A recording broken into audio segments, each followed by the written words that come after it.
Dan seterusnya penonton, kami bawakan kepada anda untuk kita berbicara berkenaan norma baharu Malaysia Future Leaders School Tier 3. Jadi untuk kita berbicara dengan lebih lanjut berkenaan perkara ini, kita bersama dengan Dr. Haji Hanafi Harun, Pengarah Kluster Kepimpinan Institut Pembangunan dan Kecemerlangan Kepimpinan AILID. Assalamualaikum, Doktor. Assalamualaikum warahmatullahi wabarakatuh. Terima kasih. Sihat, Doktor? Alhamdulillah, sihat. Okey, 2057, nanti 100 tahun kita akan merdeka. Bermaksud kita ada lagi 36 tahun untuk bagaimana kita nak membina belia-belia ini sebagai pemimpin akan datang. Jadi kita difahamkan MFLS masuk ke Tier 3 sudah sekarang. Tapi sebelum kita nak bercerita mengenai Tier 3 ini, bagaimana sebenarnya MFLS ini tertubuhnya dan objektifnya sebenarnya bagaimana? Terima kasih Syafiqah sudah menawar. Jadi sebelum saya menjelaskan lebih lanjut apa itu Tier 3, Tier 3, izinkan saya untuk menjelaskan, memberikan gambaran pengenalan umum tentang apa itu Malaysia Future Leaders School. Jadi Malaysia Future Leaders School ini merupakan suatu program nasional, inisiatif daripada pihak kerajaan untuk melahirkan pemimpin masa depan Malaysia yang bukan sahaja boleh berperanan di peringkat nasional tetapi di peringkat antarabangsa. Jadi program nasional ini suatu program yang terancang dan tersusun. Sebab itu dia ada Tier 1, dia ada Tier 2 dan dia ada Tier 3. Dan para pesertanya merupakan pelajar-pelajar daripada sekolah yang berumur 15 hingga 17 tahun. Bermakna mereka yang berada di tingkatan 3 hingga tingkatan 5. Jadi kerajaan telah memberikan kepercayaan kepada AILID di bawah Kementerian Bedah Sukan untuk melaksanakan sebuah program nasional ini. Jadi Tier 1 ini merupakan fasa pertama. Fasa pertama ataupun fasa saringan di mana pihak sekolah memilih pelajar yang terbaik dari segi akademik, dari segi sahsiah, dari segi co-curriculum dan juga dari segi physical fitness untuk dipilih mengikuti program Tier 2. Tier 2 ini merupakan fasa kedua. Fasa kedua di mana para peserta akan mengikuti program selama 10 hari ala sama camp di kamp-kamp yang telah kita tetapkan. Dan dalam tempoh itu mereka akan mengikuti aktiviti indoor dan juga outdoor yang meliputi elemen yang pertamanya ialah kepimpinan, yang kedua pembentukan watak dan jati diri, ketiga kenegaraan, keempat keusahawanan dan yang kelima ialah kesukarelawanan. Jadi dalam tempoh 10 hari itu mereka akan dinilai oleh barisan fasilitator berasaskan kepada kriteria yang telah ditetapkan untuk mereka pergi ke Tier 3. Jadi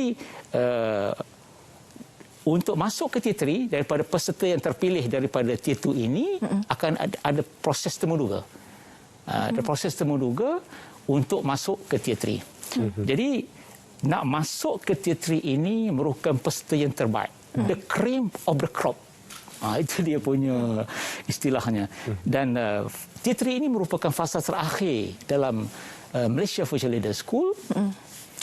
Dan dalam MFL3 ini ada 7 elemen yang ditekankan, 5 yang saya sebutkan tadi, tambah lagi 2 iaitu elemen komunikasi dan juga pengantara bangsaan. Sebab sebagai pemimpin aspek komunikasi yang mantap ini perlu kita terangkan dan juga penglibatan mereka di peringkat antarabangsa. Jadi spesialnya, istimewanya program Tier 3 ini dia ada elemen pengantarbangsaan.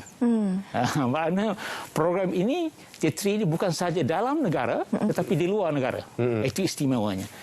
Di bawah pengantarbangsaan ini ada 2 aktiviti utama. Yang pertama kita kenali sebagai ASEAN Culture Heritage. Yang kedua dipanggil MFLS Go Global. Jadi di bawah ASEAN Culture Heritage ini para peserta pergi ke negara-negara ASEAN. Di sana mereka akan mengikuti aktiviti-aktiviti yang menjurus kepada 5 elemen yang saya sebutkan tadi, iaitu kepimpinan, watak dan jati diri, kenegaraan, keusahawanan dan juga kesukarelawanan. Jadi mereka akan berprogram di sana.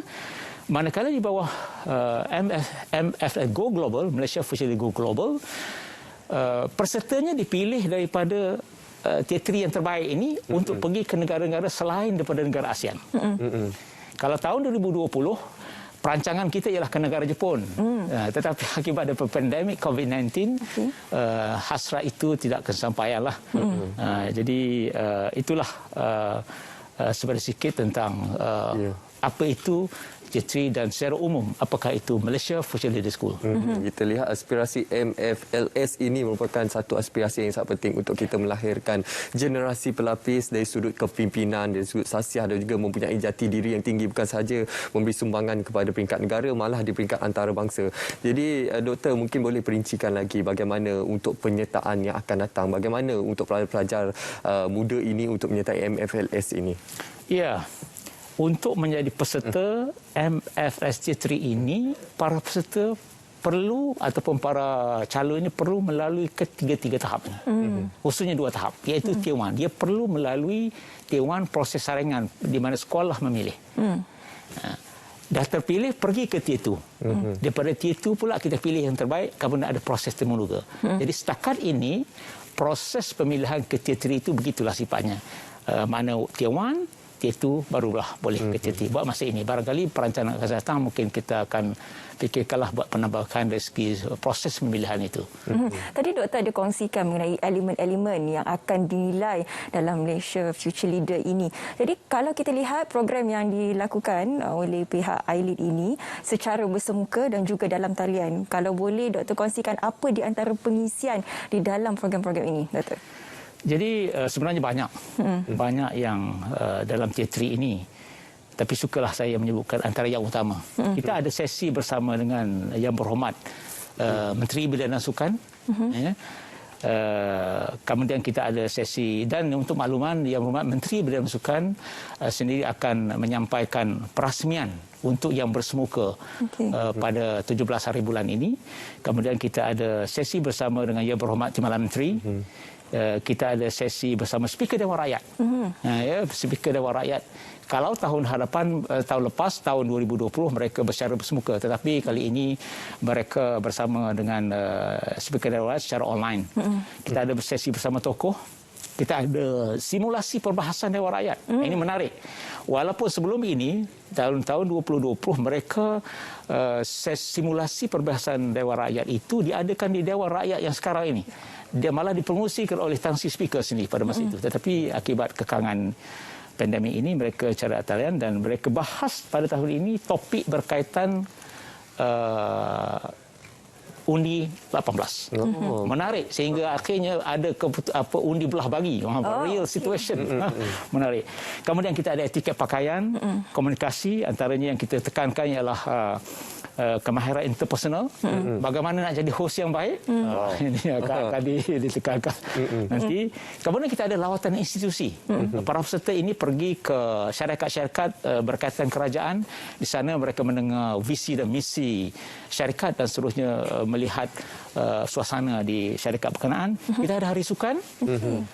Kemudian kita ada program ASEAN Cultural Heritage. Pada tahun ini kita tak dapat lakukan secara bersemuka, di atas talian lah. Sebab itu antaranya ada convention, kita ada ASEAN Heritage Hunt ala Treasure Hunt lah, tapi secara online. Dan kita juga ada sesi sentuhan hati yang menekankan aspek adab lah. Doktor, sebagai individu yang terlibat secara langsung dengan MFLS ini, bagaimana Doktor melihat perubahan dalam kalangan para peserta dalam MFLS ini dari tier pertama sehingga tier ketiga ini? Apa sudut perubahan yang Doktor dapat lihat dalam kita menggilap potensi golongan muda ini? Yang nyatanya ialah oleh kerana MFLS ini bukan saja Tier 1, Tier 2, Tier 3. Lepasan daripada mereka ada alumni. Jadi kita ada dah tubuhkan persatuan secara berata yang dikenali sebagai Angkatan Belia MFLS. Jadi mereka-mereka yang kita train ini, mereka bergerak. Mereka bersama dengan masyarakat. Mereka hadir dalam masyarakat untuk melaksanakan aktiviti-aktiviti kemasyarakatan di bawah program alumni. Jadi mereka maknanya hadir dalam masyarakat. Itu yang sangat penting. Selepas habis modul ataupun program yang dijalankan ini, sebenarnya belia-belia ini akan menjadi pemimpin yang bagaimana yang sebenarnya dikonsepkan dan juga diidamkan sendiri oleh pihak ILEAD. Di mana hal tujuannya, Doktor? Ya, pada akhirnya saya ungkapkan bahawa kita nak mereka ini bukan sahaja menjadi pemimpin yang hebat, mempunyai kemahiran kepimpinan, petah berbicara. Tapi pada masa yang sama yang kita nak ialah mereka ini foundationnya itu ialah persoalan adab. Kita nak melahirkan pemimpin yang mempunyai budi pekerti yang tinggi, yang mempunyai akhlak yang mulia, budi pekerti yang tinggi, sebagaimana yang terungkap dalam pantun. Tegak rumah kerana sendi, runtuh sendi, rumah binasa.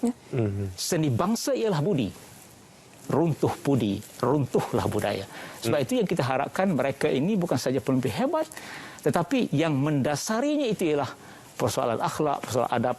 Sebab itulah kita sangat tekankan bahawa persoalan adab ini sangat penting di samping soal kemahiran kepimpinan itu sendiri. Dan kita lihat melalui inisiatif-inisiatif dan program-program yang dilaksanakan di bawah MFLS ini, ianya bersifat menyeluruh, inklusif. Kita memperkasakan kepribadian seseorang peserta dan juga generasi muda itu sendiri.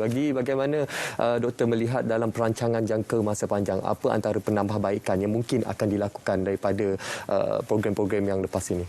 Ya. Proses continuous improvement ini kita akan lakukan dari semasa ke masa, ataupun kalau istilah Jepunnya kaizen.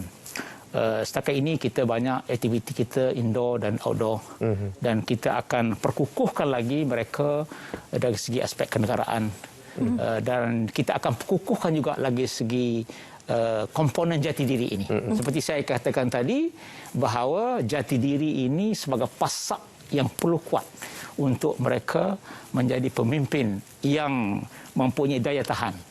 Yang dilanggar ribut pun tak tumbang. Itu yang kita harapkan melalui proses MFLS ini. Kalau tadi doktor telah pun kongsikan dengan kita berapa penyertaan untuk MFLS ini diberikan oleh pihak sekolah berdasarkan dari segi bagaimana keputusan peperiksaan mereka dan juga bagaimana dengan jati diri mereka. Tapi doktor tak kongsikan berapa ramai sebenarnya yang telah menyertai MFLS ini. Ya. Semenjak daripada tahun 2019 hingga kini sudah hampir 60,000 yang kita train secara bersemuka dan online. Okey. Secara bersemuka, sebab pada tahun 2019 itu kita buat sepenuhnya secara online, secara bersemuka. Tetapi selepas itu akibat pandemik kita lakukan secara dalam talian saja. Jadi daripada jumlah sedemikian masuk ke tier 2, masuk ke tier 3 sekarang tinggal berapa orang doktor? Yang tier 3. Yang sekarang ini untuk tier 3 yang akan berlangsung pada tahun ini 150 orang. Jadi 150 bakal pemimpin belia ini antara yang terbaik daripada yang terbaik sebenarnya yang akan bersama-sama dalam program yang akan dianjurkan oleh pihak ILEAD, iaitu Malaysian Future Leaders School ini. Jadi itu merupakan satu aspirasi kita bersamalah untuk tanggungjawab kita sebagai keluarga Malaysia, khususnya MFLS ini, untuk kita membentuk jati diri khususnya generasi muda kita sebagai pelapis kepimpinan negara dan juga di peringkat antarabangsa. Terima kasih kita ucapkan kepada Dr. Haji Hanafi Harun, Pengarah Kluster Kepimpinan Institut Pembangunan dan Kecemerlangan Kepimpinan ILEAD. Terima kasih Doktor. Terima kasih. Okey, kita nak berehat seketika, kembali semula bersama dengan kami di Selamat Pagi Malaysia.